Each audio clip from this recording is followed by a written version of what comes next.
on the phone. It's a pleasure to welcome back to the program Professor Eddie Glaude. He is a professor of religion and African American studies at Princeton. Welcome back to the program, Professor. It's always a pleasure to dialogue with you, Brother Sam. So Now, exciting. We are on the cusp of a 50-year anniversary of the March on Washington for Jobs and Freedom, and it's the march is I think at this point most famous for Martin Luther King's "I Have a Dream" speech. Put this into context for us before, because I want to talk about how this march was developed and get into sort of how, in some respects, there's been I don't know if it's fair to say revisionist history of what the meaning of the march was, but certainly it's been filtered in some way. But Sure. Put it in context for us.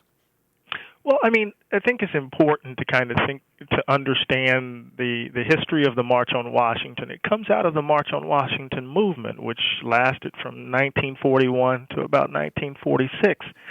And was rooted in the efforts of A. Philip Randolph and Bayard Rustin and others. A. Philip Randolph, of course, one of the organizers of the Black Pullman Porters, and alongside Chandler Owen in New York, was part of a kind of black labor movement, in some ways the cornerstone of a black labor movement. And Bayard Rustin, of course, coming out of an organizing tradition of friendship, fellowship, Quaker tradition, pacifist tradition. So it has its origins in this effort to push the president to respond to the economic circumstances of black folks. So there was this desire to push Franklin Delano Roosevelt to really respond to the dire circumstances of black folk in the country. So it was supposed to be a massive mobilization in which black folk and their friends would come and in some ways occupy D.C. to bring pressure to bear on the federal government to address the circumstances of everyday ordinary folks. That movement was extended, and Bayard Rustin brought it into 1963 as a part of the Civil Rights Movement. And initially it was supposed to be a massive sit-in of everyday ordinary folk, of black workers, of poor people, of sharecroppers, to bring attention to the devastation that took place in the South, to bring attention to the movement that was going on in the South. So it was supposed to be a massive act of civil disobedience, Sam. And, the story, of course, Malcolm X has the famous description of the March on Washington as the farce on Washington, right? That the federal government Kennedy realized that this was going to be a massive act of civil disobedience, decided to get in front of it, and in some ways transformed it or redirected it to become a kind of mobilization in support of legislation that would eventually be the Civil Rights Act of 1964. That's the part. It has this radical origin, and then it gets transformed. Yeah, I mean, that's the part that really fascinates me, and to a certain extent, we see how that has reverberated through the decades. I think in common parlance, it's referred to the March on Washington, and that part about for jobs and freedom gets lost here. And I think it was on Twitter when you had mentioned that you were thinking about Malcolm X's perspective on this, and from his autobiography, he really talks. He discusses this march in the context of really co-optation in many respects. Right. I mean, it's really bizarre, in this sense that, again, it was supposed to be a massive act of civil disobedience to call attention to the prevalence of discrimination in the South and throughout the country. And it was in some ways not only co-opted but absorbed, and we can see that now. I mean, look at it.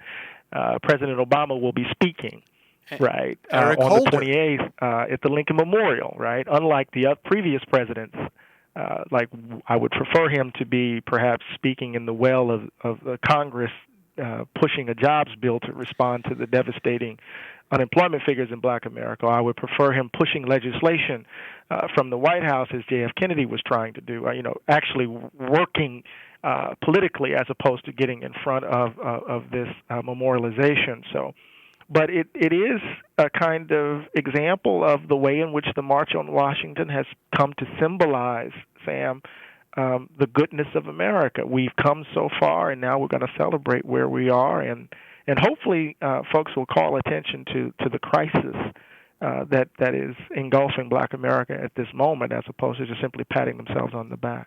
Yeah, I mean, that is the part that really, I think, that dynamic is one that I think is really sort of playing out in our political consciousness, because, we're at a time where there was reports out today about wage stagnation, and African Americans and the poor have suffered even greater over the course of this recession than obviously the wealthy and white folk. And it seems that there is, I mean,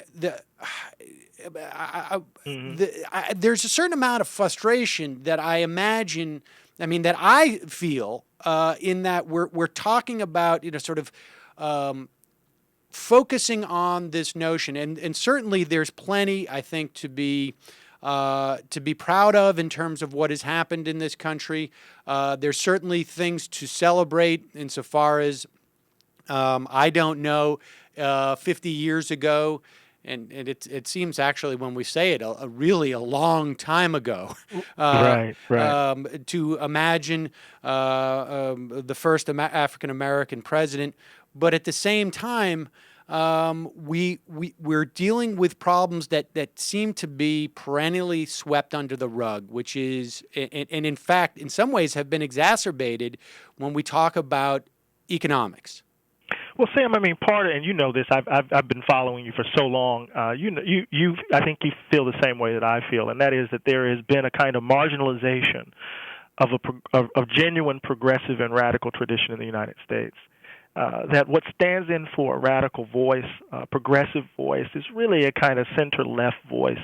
And this is really taking place within the context of the Black freedom struggle and how we narrate that struggle in the current moment.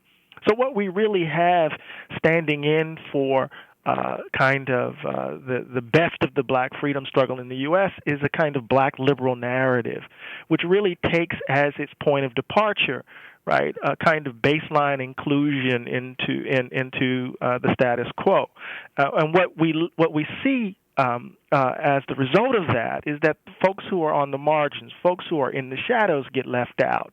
And so part of what we do know is that we still have a double-digit unemployment in African American communities. In some areas it's not just simply 13%. Nationally, in some areas, it's close to 18%. Some areas, when we talk about African American men, it's close to 50%. When we think about what happened in the foreclosure crisis, that really had as at its root a kind of discriminatory practice in terms of Black folk and brown folk being pushed to these subprime loans. We see that the devastation in terms of just simply the loss of homes. Right, when we see who's taking advantage of food stamps, who's taking advantage of government assistance as they try to cut it, particularly in relation to sequestering, you see Black women and Black children, right, suffering disproportionately, Black and brown children, poor people suffering disproportionately.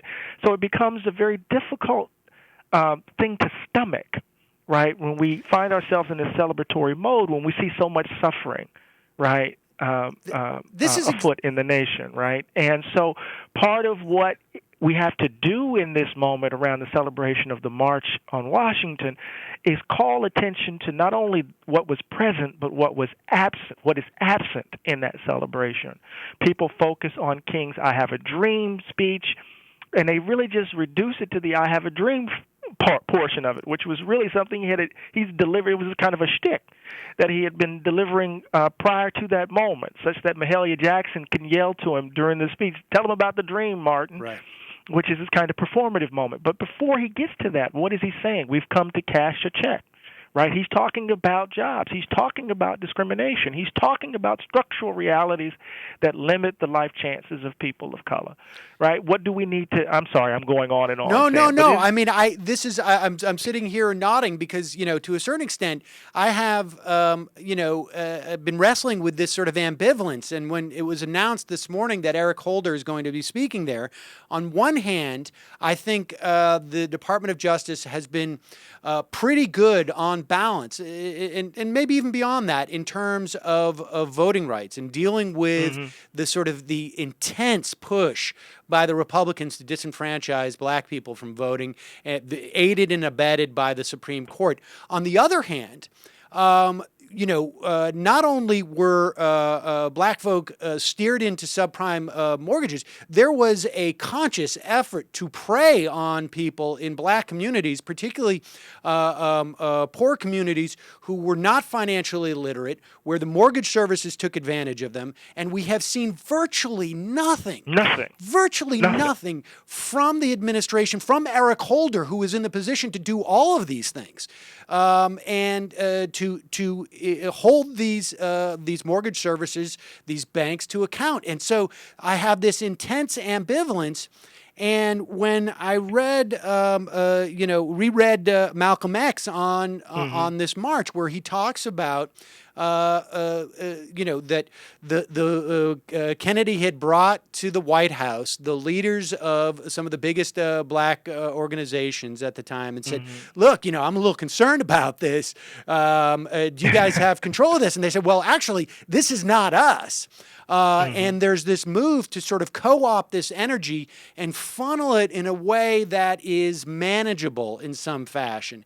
Well, you think about what prefaces this moment, right? I mean, we had the George Zimmerman verdict, and you remember what happened, right? I mean, you had this amazing kind of expression of discontent, of anger, of rage. You saw this amazing kind of grassroots mobilization across the country as people took to the streets to give voice to their own sense that the criminal justice system was, in fact, and remains decidedly biased when it comes to young black men and women, or black men and women generally. And you saw this. And then what happened, Sam? The president came out and gave a speech. Had the press conference. And for 3-4 news cycles, that's all what people were talking about. And then suddenly Sharpton, who had called for all of these marches, said, okay, let's just focus our attention now on the 24th and the 28th. We're going to bring all of this. And so all of this grassroots energy that was expressed, the energy had been sucked out of the room, except for the Dream Defenders down in Florida. Yep. And so you had this moment, and then President Obama steps forward, and then the moment becomes all about him. And what do we get from this, right? We see that by any statistical measure, Sam, under this presidency, black life has not improved. In fact, it has gotten worse by any statistical measure. And the only thing that we hear from President Obama's defenders is that if it wasn't for him, it would be even worse. Right. That's the kind of baseline response, because we'll get the standard narrative of what he's done for black folks, right? And that he's the president of all of America, right? But what you see very clearly, in my view, is the demobilization of a black radical tradition as all of the energies get sucked up into this standard liberal narrative about the black freedom struggle, which eventuates in President Obama's ascendancy, or whether it's Attorney General Holder's presence in the Justice Department, while on the ground, everyday ordinary people are suffering in unimaginable ways. And so part of what we have to do, and what I love about this segment in your show and what you always do, is that we have to activate progressive energies. We have to call attention to the absences, right, that will be glaring in this memorialization and celebration of the 50th anniversary. Not only did Malcolm X describe this as the farce on Washington. Remember, on the eve of the March on Washington, Sam, we will be celebrating the 50th anniversary, or recognizing the 50th anniversary of the death of W.E.B. Du Bois. And Du Bois, that towering African-American intellectual, quit America. He died in Ghana. And he actually sent a letter, right? He actually sent word not to be duped by the march, right? That we had to link our struggle for our struggle against racial discrimination to a struggle for economic justice. Right. Economic justice rooted not just simply in a certain kind of capitalist imagination, but economic justice rooted, Brother Sam, right, in the sense that everyone should have the ability to earn a decent living and to provide put a home over their head, a roof over their head, and the like. I don't want to get on my little pedestal here, but the March on Washington, the commemoration, is doing political work. And we need to understand clearly what kind of political work this commemoration is doing. Exactly. And as progressives, we have to intervene, and we have to re-narrate this moment. We have to tell a different story about what this march actually represents.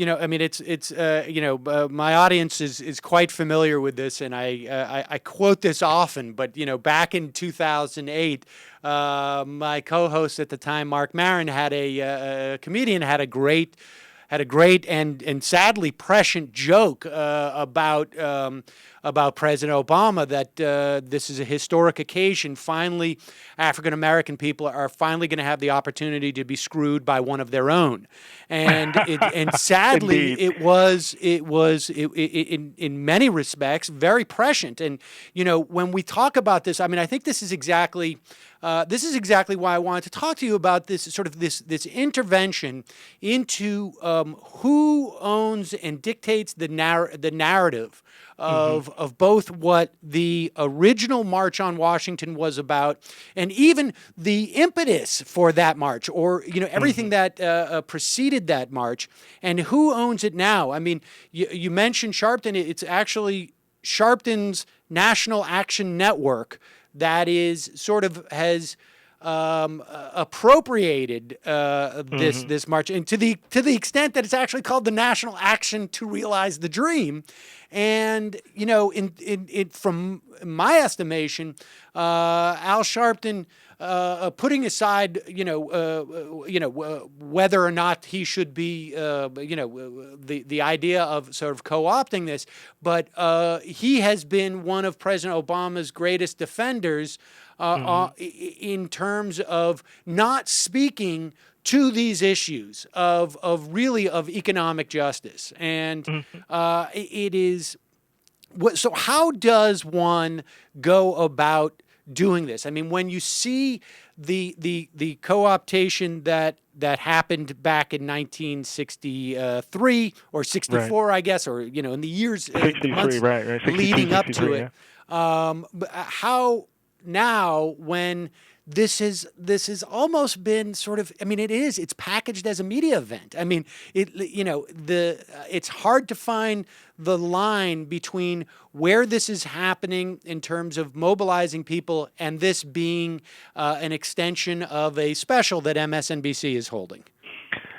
Man, you hit it right on the head. It's hard. It's hard to stay away from your liquor cabinet in these times, right? Yeah, it's really exactly. It's really dark out here, and in some ways the march is going to be a coronation of Reverend Sharpton. And I've worked with Reverend Sharpton in the past on his radio show as a commentator, but I've been just profoundly disappointed in the way in which, to put it crudely, he's just situated himself as carrying Obama's water in relation to the devastation that's taken place in the community. So part of the work that we have to do, Sam, is exactly what you're doing.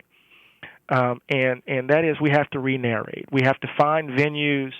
Because of the fragmentation of the media market, we can do all sorts of things to begin to tell different sorts of stories, and understand that it's going to be difficult to break through the white noise, to break through the overarching narrative that's being put out there. But we have to do this sort of work. We have to do this sort of grunt work. And I bring this up because part of what's so beautiful about the March on Washington in '63 is that, and in the March on Washington movement from 41 to 46, is that it reflects the best of the organizing tradition. Folk have to ask the question, how did all these folk get there? Right? I mean, it wasn't just because somebody put out a call on MS. They didn't have MSNBC, right? somebody had to organize. Folk were organizing in their local communities. Folks were engaged in the on-the-ground grunt work, trying to mobilize their communities to respond to the conditions of the day. And what's beautiful about the March on Washington, even in '63 when it was co-opted by King, is that it was clear evidence that the nation, hundreds of thousands of people, black and white, came together and in a public moment declared that Jim Crow in the South was wrong, was evil. And to that extent, that's a good thing. So part of what we have to do is begin to lift up that organizing tradition, lift up the possibilities of genuine interracial coalition, and begin to give voice to what that needs to look like, what that might look like in our current moment. But all that's to say that we're going to be doing that against a very strong headwind. Right, and I can only tell you, man, it's very difficult to have the kind of criticism that I have or the critique that I have in this moment. People will jump on you and call you a traitor. That is you're just hating. And well, it's interesting because I mean there are 2 points. Because I want to get to that interracial coalition, because on some level we saw I think at least in New York, if I remember correctly, it was Occupy that first organized the first hoodie march, at least in New York, and where there was an attempt to draw the economic issues into a sort of a broader narrative. And but I before we get to that, I want to go back because when we talk about this co-optation of a radical tradition within African American politics, prior to the election, we had Glenn Ford on from Black Commentator, and he was arguing that in his greatest argument, I think, was that President Obama was even because using the formation of a lesser of two evils, which I certainly subscribe to on just an array of issues relative to Mitt Romney, but he said that that President Obama was not the lesser of two evils, but a more perfect evil, in the sense that he was co-opting this energy from a tradition of black progressivism, black radicalism, that to the detriment of the broader progressive radical struggle in terms of economics. And you've hinted at that those type of claims, those type of perspectives are very difficult to articulate within the context of the black community. I mean, because and for some reasons that are obvious, but talk a little bit more about that, because I think I'm sorry. No, go ahead. It's hard, and I think it's hard for a number of different reasons, and we have to be careful in how we make this point, right? Because in some ways, what happens is that people become so Obama obsessed that it short circuits kind of nuanced analysis, right? And so there's the assumption that if you are critical of the current situation, current lack of policy, from the Beltway, or just simply the general state of Black America, that you are in some ways engaged in a criticism of Obama's failings, right? And part of what we have to do, given Republican recalcitrance, given the fact that racism is still alive and well, is somehow circle the wagons around him, right? And so everything becomes, the gravitational pull of Obama is such that everything becomes about him. Even when we're talking about, the devastation in the jobs market, even when we're talking about the criminal justice system and rates of incarceration, or what Michelle Alexander calls the new Jim Crow, when we just start going through the data and seeing all the hell that black people are catching, if we call attention to this, then it becomes implicitly or explicitly a criticism of Obama. And in some ways it is. Right. But in some ways it has little. It isn't just simply about this guy, right? I've said in public before, I can give less than a damn that we have a black president in the White House, right? I'm really looking for policies that really can address the conditions of the most poor and the most vulnerable, right? So part of the challenge has been this sense that that the public space in Black America, the deliberative space, has contracted precisely because, and here's the irony, Sam, a kind of identity politics polices, right, what you can say and what you can't say. Right. That is to say, some people on the one hand will dismiss identity politics as like this bad stuff. You just can't walk around thinking that black people, because they're black, should be in solidarity with one another, right? But at the same time, there's this kind of implicit identity politics around how we should defend President Obama. And in my mind, you can't defend drones. It's just hard to do, right? Especially when you were critical during the Bush administration. Right. You can't defend, right, NSA. Right? You can't defend the policies that have defended Wall Street and left Main Street broke, right? And it seems to me that you lose all your moral authority to bring critique to bear on anyone coming after President Obama. So for me, and here is really the point that I think you're reaching for. President Obama has established the way in which future presidents will deal with race for the next generation. So the way black folk have held the state, have engaged the state up until this moment, right, it has completely been arrested because people have compromised their principles in defense of this guy.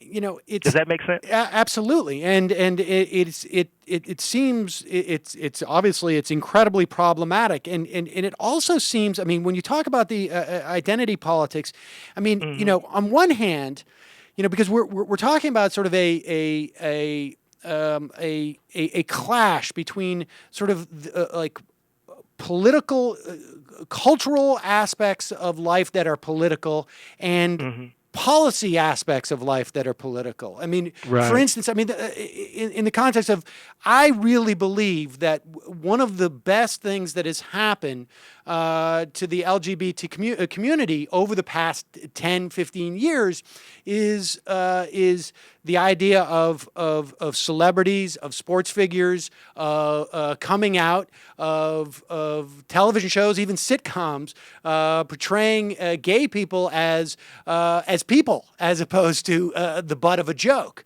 And that has had great implications in changing our culture, which we are now seeing the payoff in terms of policy. We are starting to see the expansion of human rights for gay people.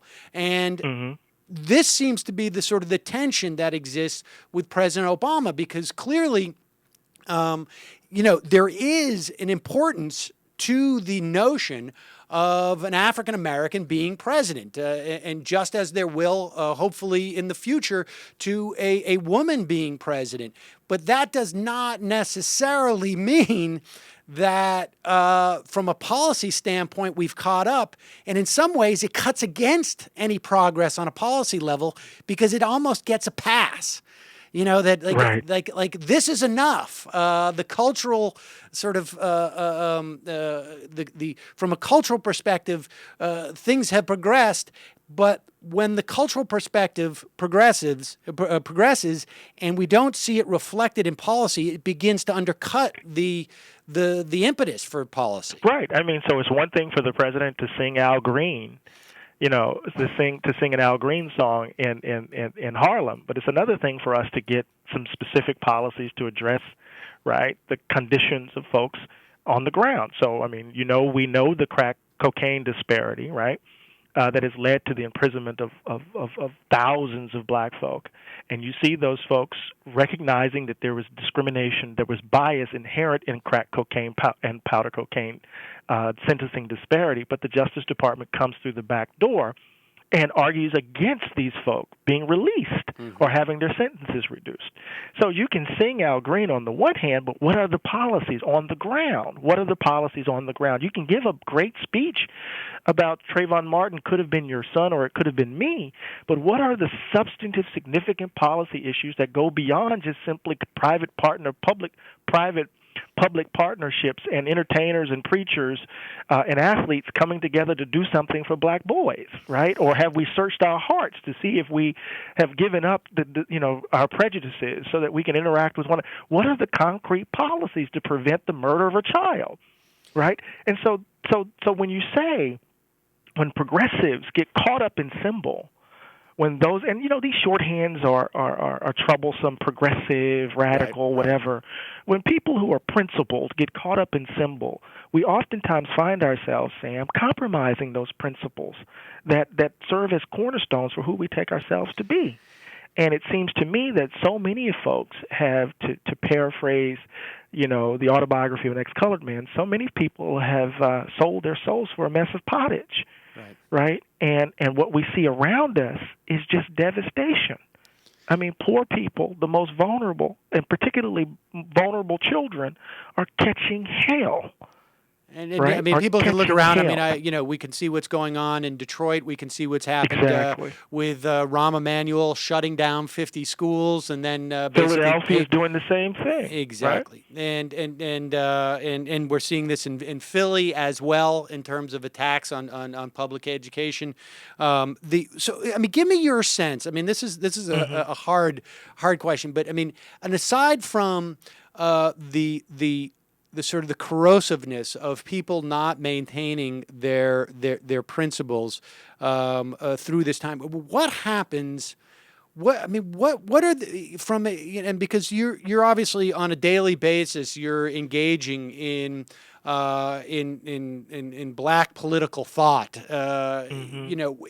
When you look at the way that things are organizing, what happens when President Obama is ex-President Obama? I mean, where do I know this is a tough one because this is something that I try and think about just in terms of from a political standpoint, and I'm curious from your perspective, what happens at that point? I mean, do suddenly the energy that has been sort of the cross currents sort of meld into a more unified current, or what happens? Well, that may be a big question. Break loose. We think we're in dark times now. What the future holds? I was talking with my good friend Cornel West, and he made a point. And I've been struggling with it, that we may be witnessing the end of Black America as we know it. And what does that mean? I mean, what does that? What does that mean? Is that the traditional ways in which the story or the stories of our sojourn in this country, the ways in which we stood as the moral voice of the nation in some ways, the way in which we have been in but not of the country, and how that status has informed our critique and the way in which we've reared our children and our children's children. All of this is changing as we find ourselves more and more included into the mainstream of American life as it is, not transformed, but as it is. So you have a strata of Black America that is as included and as American as apple pie. And it's not a small strata. There's a growing number of folks. And at the same time, you have a group of folks who are so locked out, so marginalized, so isolated, living in hyper-concentrated and hyper-segregated pockets of poverty, that it becomes difficult for them to imagine the next day or imagine tomorrow. So the way in which the way in which we've been socialized into understanding who we are as Black folk in the United States is changing. And what that's going to look like, particularly post-Obama. In my worst moments, Sam, I say that this administration has had as much of an effect on Black politics as the Reagan administration. It has had that kind of effect on changing the scope and nature of Black political redress. And we've yet to wrap our minds around it. And we're not going to see its impact until the next administration, whether it's Hillary Clinton or Cruz or Rubio or Biden or whomever. We won't see its effects until we have to engage the next administration. And the question will be, how will we engage them? What will be the languages we will use? So to answer your question in shorthand, it's going to get even darker for how we imagine African American politics. And my thinking is that we have to shift to the local. We have to turn our attention away from the national stage as the point of entry and begin to do what we're seeing like in North Carolina with Moral Mondays. Right. We have to begin to see what's going on in Florida with those young folk.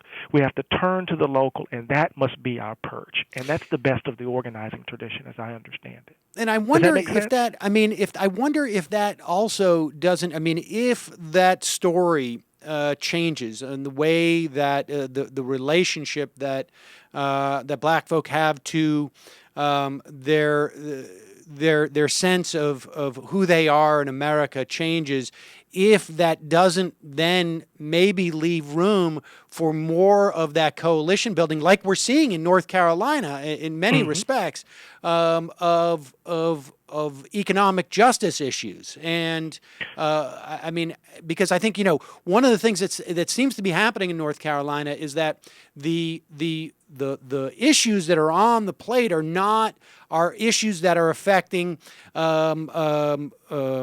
poor people, middle class people. They affect their economic issues, education issues that speak to Black people because of their situation, and I think in the context of voting it may be a little bit different, frankly, but not as much because they are Black.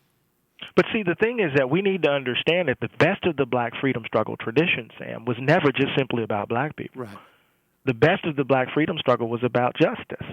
And when we think about what the best of the Black freedom struggle made possible, right? We're not only talking about rights for workers. We're talking about rights for women. We're talking about rights for undocumented workers. The best of the Black freedom struggle, right? Open doors for LGBT community. So when we're talking about the voicing, right, of our demands for freedom, our sense of what American democracy ought to be.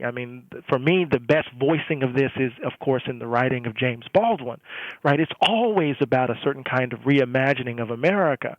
So what we see in North Carolina having its beginnings, right, in these voter ID laws, these efforts to disenfranchise Black folk, or what we saw with Darian Murray with the Million Hoodie March and how it linked up with the Occupy movement, right? When we see these sorts of connections, what we do know is that the best of the Black freedom struggle gives voice to a conception of democracy that cuts across race, class, gender, sexual orientation, that speaks to the best of us.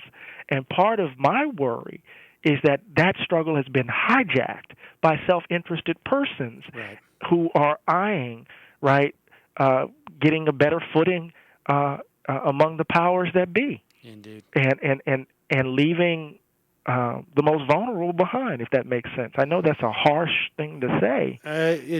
It makes sense. But I think it's what I feel in my heart. I share that concern. Professor Eddie Glaude from Princeton, thanks so much for your time today. Really appreciate it. Fascinating stuff. It's always great to talk with you, Sam.